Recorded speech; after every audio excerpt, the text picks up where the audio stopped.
Hello everyone. তো আজ মঙ্গলবার আর এখন বাজে সকাল 7:30। আর সকাল সকাল চলে আসলাম তোমাদের কাছে একটা নতুন ব্লগ নিয়ে। আর দেখো বেশ রোদ উঠেছে আজকে, সকাল থেকে প্রচণ্ড গরম লাগছে। আর হ্যাঁ, আজকে বৈশাখ মাসের প্রথম মঙ্গলবার আর আজ থেকে আমাদের শুরু হলো মঙ্গলচণ্ডী পুজো।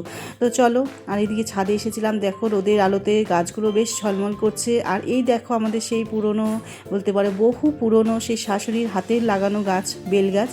তো চলো, বেশ আকাশটাও ঝলমলে বেশ সুন্দর লাগছে, কিন্তু প্রচণ্ড গরম লাগছে। তো চলো এবার যাওয়া যাক ঠাকুর ঘরে, কারণ ঠাকুর মশাই চলে আসবেন। তো জোগাড় জানতে তো চলছে, আমরা 3 যা মিলে এই পুজোটা করে থাকি। তো দেখো মোটামুটি রেডি হয়ে গিয়েছে এখানে, আর ঠাকুরমশাই এসে বাকিটা গুছিয়ে নেবেন। তো চলো, এদিকে ঠাকুর ঘরেও পুজো হয়ে গেছে, ঠাকুরমশাই আসার অপেক্ষায়।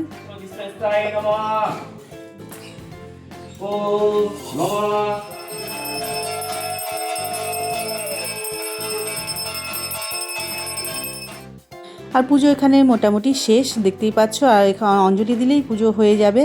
তো চলো এবার পুজো হয়ে গেলে প্রসাদ নিয়ে তারপর চলে যাব রান্নার ঘরে, কারণ খাওয়া দাওয়া তো করতে হবে। আর উপোস করে আমি এখন শ্যামার চালটাই আমি খাই।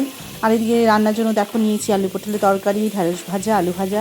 আর হ্যাঁ, আজকে কেউ ভাত খাবে না, আমার সাথে আমি যেটা খাবো সেটাই খাবে সবাই মিলে। তো সবার জন্য তাই বসিয়ে দিলাম। আর এখানে দেখতে পাচ্ছ এই যে শ্যামা চাল ধুয়ে ভিজিয়ে রেখেছি। আর আমি ডালিয়াটা খুব একটা পছন্দ করি না, আর সহ্যও হয় না বলতে পারো, তাই আমি এই শ্যামা চালটাই খাই, খুব ভালোও লাগে। তো চলো ঝটপট করে রান্না সেরে নেওয়া যাক। আর এখানে দেখো খাওয়ার পেয়েছে রেডি। তো চলো ঝটপট করে খেয়ে নিই।